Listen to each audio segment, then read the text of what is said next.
한국 정치를 풀어내는 토론 사이다. 한국 정치를 풀어내는 토론 사이다. YTN FM 출발 새 아침. 여의도 중계석.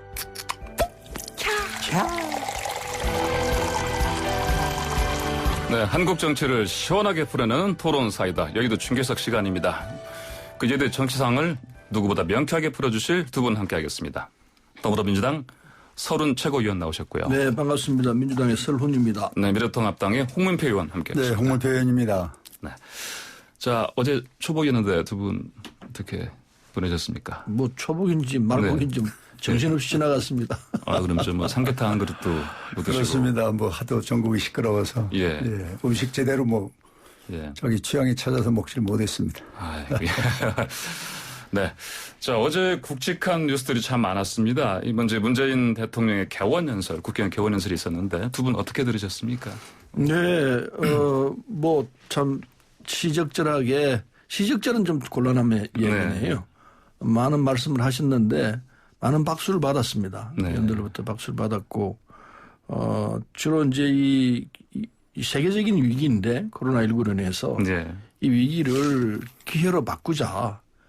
그리고 이제 비전을 제시하는 이런 내용들이 많았습니다. 네. 그래서 들어보면서 비전을 제시하는 부분에 대해서는 공감하는 부분에 대해서는 박수로 네. 이렇게 응답을 했는데 이제 지금 우리가 K 방역이 세계 표준이 됐지 않습니까? 네. 그런 부분을 강조를 하셨고 그리고 우리 민주주의 이 세계적인 그 코로나19 속에서도 우리가 지난번에 선거를 통해 가지고 체제를 제대로 갖췄기 때문에 네. 이런 사례는 세계에 없는 사례거든요. 그걸 이제 말씀을 하시면서 우리 민주주의가 세계로 뻗어나간다 이런 말씀도 하셨고 경제도 코로나19 쪽에서 제일 어려운 경제인데 그 속에서도 한국 경제는 상대적으로 비교하면은 네. 나은 편이다. OECD 국가 중에서 제일 나은 편이다. 예. 네. 그게 결국은 방역 성공에서 오는 효과가 아닐까 하는 말씀도 하셨고 그다음에 우리 K컬처 네. 우리 문화가 전 세계로 지금 퍼져나가고 있다 이런 말씀도 하시고 우리 사회를 안정시켜야 된다는 말씀과 함께 이 모든 것을 제대로 해내려면 국회가 뒷받침해 줘야 된다. 네.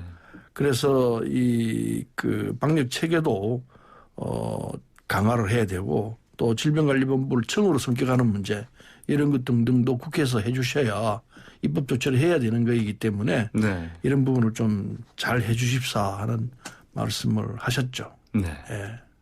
그래서 전체적으로 위기를 기회로 만들자 그런 비전을 제시한 좀 감동적인 그런 연설이었다고 생각합니다. 위기를 기회로 만들어가자는 예. 비전을 제시한 연설이었다 이렇게 평가하십니다. 자, 그러면 그리고 홍 의원께서는 가장 중요한 문제를 빠뜨릴 뻔했네요. 네네. 제가 예, 죄송합니다. 예. 한국판 뉴딜을 자세하게 설명을 하셨습니다. 예. 그 부분이 대단히 중요한 부분인데 한국판 뉴딜을 성공시켜서 세계를 선도하는 국가로 가자. 네. 지금까지는 우리가 선진국을 따라가는 형태였는데 이제부터는 우리가 이끌어가는 네. 우리가 선진국이라는 입장에서 네. 경제정책부터 사회정책까지 새로운 이 뉴딜 예. 미국이 뉴딜로 대공황을 벗어났지 않습니까? 네. 그건 마찬가지로 지금 코로나19가 만들어낸 세계적인 이 불황 속에서 우리가 그러니까 우리가 한국판 뉴딜을 만들어서 네. 이 불황을 타개해 나가는 세계 선도국가 되자 네. 그런 취지의 말씀을 하셨습니다. 포인트는 그거였습니다. 사실은. 네. 예. 네. 알겠습니다. 자, 홍 의원께서는 어떻게 보셨습니까? 지금 설훈 최고위원 말씀대로 위기를 기회로 만들자는 데는 저는 동의를 합니다. 네. 그런데 내용은 문의만 있었지 실질적으로 우리가 공감할 수 있는 내용은 없었다. 이렇게 저는 총평을 하고 싶고 네. 그 실예로는 9번을 대통령께서 연설문을 고쳤다는 언론 보도를 봤는데 네.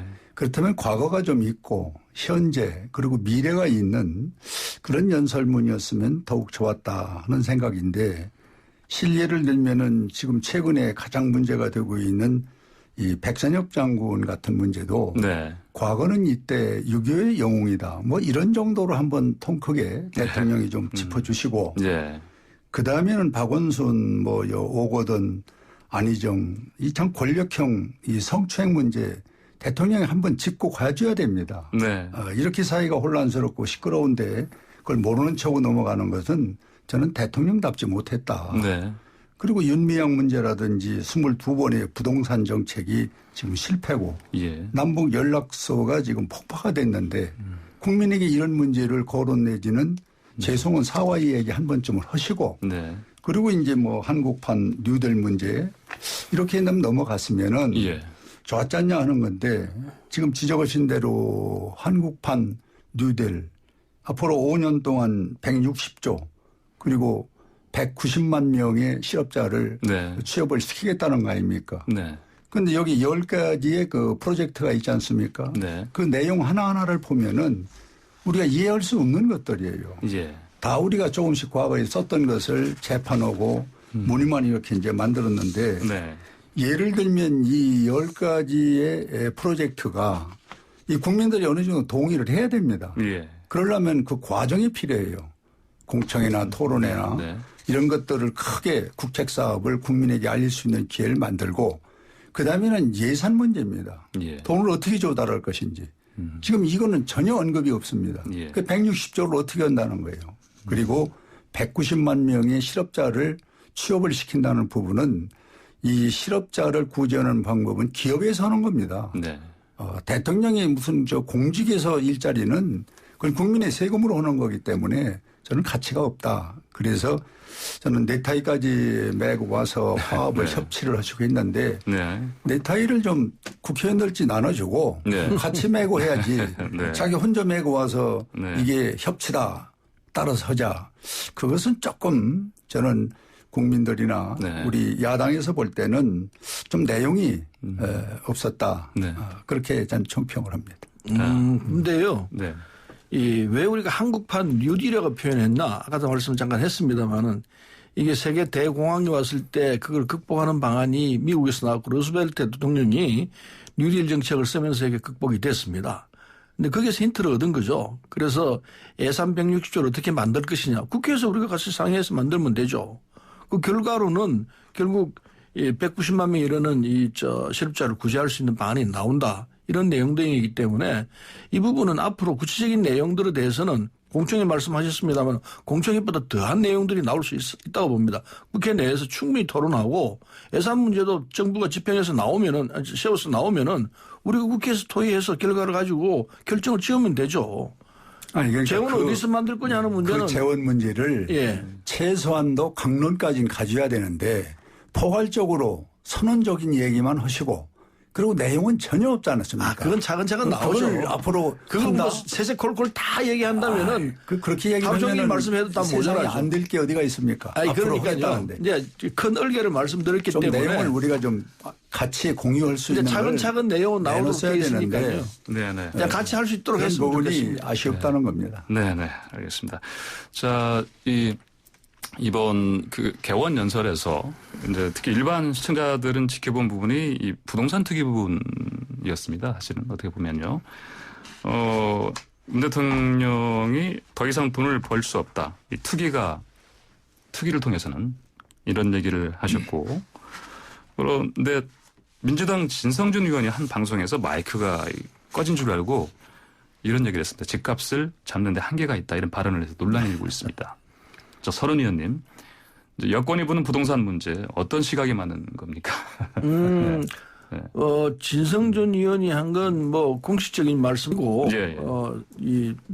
그렇게 지극히 사적인 얘기였던 건데, 어쨌든 예. 사적이든 공적이든, 정부가 갖고 있는 입장, 정부뿐만 아닙니다. 네. 우리 국민이 원하는 바는 부동산 좀 잡아라. 네. 이게 일관된 생각이거든요.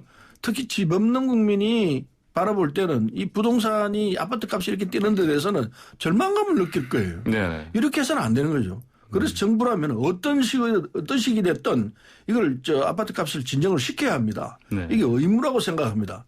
그런 입장에 대통령께서 갖고 있는 입장이 맞다고 생각하고요. 그래서 이제 앞으로는 부동산 가지고는 돈 버는 시대 끝났다. 이게 국민 일반에게 각인돼야 한다고 생각합니다. 네. 그래서 이제 투기는 안 해야 되는 거구나. 이게 정리가 되면은 부동산 값이 잡힐 터인데. 네. 근데 그게 말은 쉽지만은 이게 사람이라는 게 돈을 보고 싫어할 사람이 그렇게 많지 않지 않습니까? 네. 그러니까 자연히 이 돈 있는 사람은 돈을 더 벌려는 목숨으로 부동산 투기를 하게 돼 있단 말이에요. 예. 그거를 못할 수밖에 없는 이런 장치를 해주는 것이 정부가 해야 할 작업인데 대통령께서는 그걸 해내겠다는 입장입니다. 네. 그걸 꼭 하셔서 지금 우리 여당이 이번 7월 국회 내에서 부동산 3법을 꼭 통과시키겠다는 의지도 바로 그런 거이기 때문에 저는 이런 이 법 장치가 작동이 된다면은 부동산 문제도 해결될 수 있을 것이라 생각하고 있습니다. 네. 그렇게 비관적으로 보지는 않습니다. 네, 알겠습니다. 자, 그럼 저 홍 의원께서는 어떻게? 저는 이 부분에 대해서 참 많은 논객들이 많은 현실적인 또 미래를 보고 염려와 걱정을 하고 있는데 네, 사람이 사는데 가장 중요한 게 의식주 아닙니까?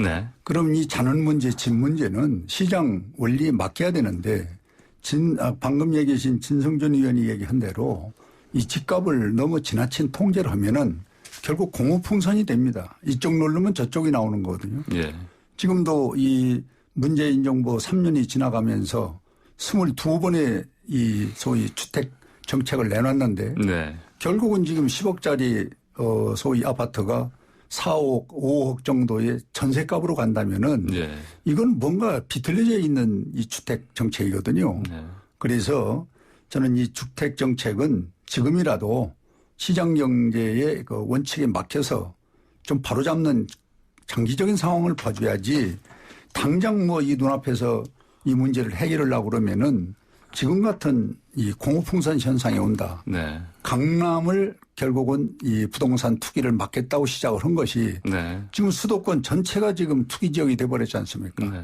그리고 이제 그린벨트를 또 풀겠다. 서울시는 못 풀겠다. 이게 도대체 우리 국민들이 볼 때는 불안하죠. 그래서 저는 이 부동산 투기 대통령께서 절대로 용납하지 않겠다고 그러는데 지금 이 시간도 대통령의 말씀은 지금 허공에 돌고 있고 현실은 그렇지 않은 이걸 지금 모르고 있는 것이 저는 안타깝다 이렇게 생각합니다. 네. 근데 이 지금 부동산을 잡는 제일 큰 문제는 여러 가지가 있겠지만은 수요 공급이 안 맞아서 나오는 상황도 있고 그것도 있지만은 더 큰 문제는 부동산 투기 세력이 그 바로 하기 때문에 생겨나는 그 현상이기도 하다고 봅니다. 그래서 이번 그 대책 중에 하나는 부동산 투기를 못 하도록 하는 부동산 투기를 할 경우에는 오히려 손해본다. 이런 시각을 갖도록 하자는 게 이번 입법 취지일 거라 생각해서 야당도 여기에는 반대할 이유가 없을 거라 생각합니다. 그래서 이번에 7월 달에 우리가 부동산 3법을 통과시킬 때 여야가 함께 해서 부동산을 잡는 작업을 했으면 좋겠다는 말씀을 드립니다. 부동산 잡는 데는 뭐 여야가 있을 수 없습니다. 이보다 더 큰 일이 없습니다. 한국 경제 이게 원인이거든요. 경제 불균형 문제가. 그래서 저는 얼마든지 호응을 하고 서로 함께 해야 되는데 지금 쓴 22번의 정책은 실패했다. 그러니까 다시 또 정책을 내놓는 거 아닙니까? 이 부분은 나는 자성을 하고 그리고 잘하겠다는 것을 여야가 공감 갖는 정책을 내놓아야지 하루에 참에 자고 일어나면 정책 내놓고 자고 일어나면 정책 내놓고 이러니까 혼란스러워 갖고 이 투기꾼들이 더 극성을 부리고 있다 이렇게 보는 겁니다. 근데 이제 이 과거에 김대중 대통령이 야당을 하셨을 때는 항상 대안을 제시했습니다. 정부 여당을 비판하면서 대안을 제시하면서 비판을 했는데 불행히도 지금 야당은 대안 제시가 하나도 없는 것 같아요. 정부 여당이 정책을 제시하면은 우리는 이런 정책이 이거 틀렸다. 이게 맞다. 이런 대안이 제시돼야 되는데 아무런 대안 제시 없이 그냥 무조건 잘못됐다. 뭐 이렇게만 나오니 이건 참 이 비판을 위한 비판은 아닌가 이런 비판을 할 수 있습니다. 그렇게 들으면 큰 오해인데요. 이 시장 경제에 맡기자는 거는 학교 주변이나 또는 큰 공장이나 회사 주변 이 역전 주변에는 집값이 좀 올라가게 돼 있습니다.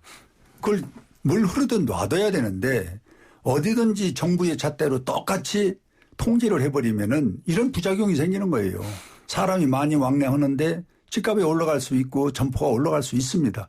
그건 당연히 받아들이면서 순서를 잡아줘야 되는데 전부 똑같은 잣대로 이거를 통제를 하려고 그러니까 이 공호풍선 효과가 오는 것이죠. 똑같은 잣대로 그래서 여야가 앞으로는 이 주택 문제는 같이 공청회 토론을 해서 저는 주택 문제 정책을 만드는 것이 좋다. 이런 저는 대안을 내놓고 싶은 거예요. 그건 좋은 생각입니다. 네네. 공천을 같이 하자는 입장에 대해서 전적으로 네. 동의하고 그런데 지금 이 정부가 하고 있는 이제 제일 조건 중에 하나는 투기 세력을 잡겠다.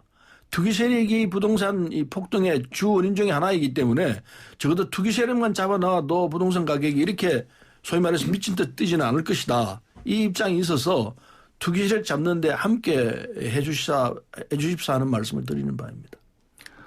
네, 알겠습니다. 다음 주제로 넘어가겠습니다. 그 이재명 경기도지사의 정치적 운명을 사실 좌우했다고 볼 수 있는 그 대법원 선고가 생중계됐습니다. 결과는 이제 파기환송이었고요. 이번 대법원 판단 어떻게 보셨습니까? 뭐 상식과 부합하는 거죠. 대법원 네. 판사 7분이 무죄 취지로 뜻을 냈고 네. 5분은 유죄다 이렇게 말씀을 하시는데 결국 7대5로 무죄 형식으로 파기환송돼서 내려갔는데 당연한 이야기죠. 그러니까 이게 그 이재명 지사 혐의가 보면은 1심에서는 저는 무죄 나왔습니다. 네. 그런데 2심에서 항소심에서 직권 남용 권리 행사 방해 이건 무죄 나왔고 그다음에 대장동 개발 업적 과장 이것도 무죄 나왔고 다 무죄 나왔는데 이 공직선거법상 허위사실 공포라고 그래가지고 벌금이 300만 원 나왔습니다. 예. 그럼 이제 시장직 지사직 상실하게 되는 거죠. 그런데 이 내용이 이 후보 간의 TV 토론 중에 네. 질문 형식으로 형을 강제 입원했지 않느냐. 근데 그게 아니다. 이렇게 하면서 그게 허위사실 공포에 해당된다. 이렇게 봤던 거거든요. 예. 근데 대법에서는 TV 토론 과정에서 결과적으로는 이 형을 입원을 안 시켰어요. 네. 맞아요. 맞는데 결과적으로 맞는데 중간 과정에 생략했다 이래가지고 이게 허위사실 유포다 이렇게 결정을 했던 거거든요. 네.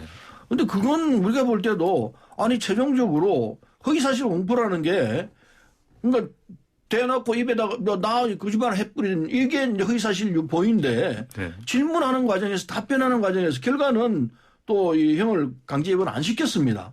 그래서 나는 안 시켰다 했는데 그걸 가지고 허위사실 공포라고 한다면은 토론을 어떻게 하라는 거냐.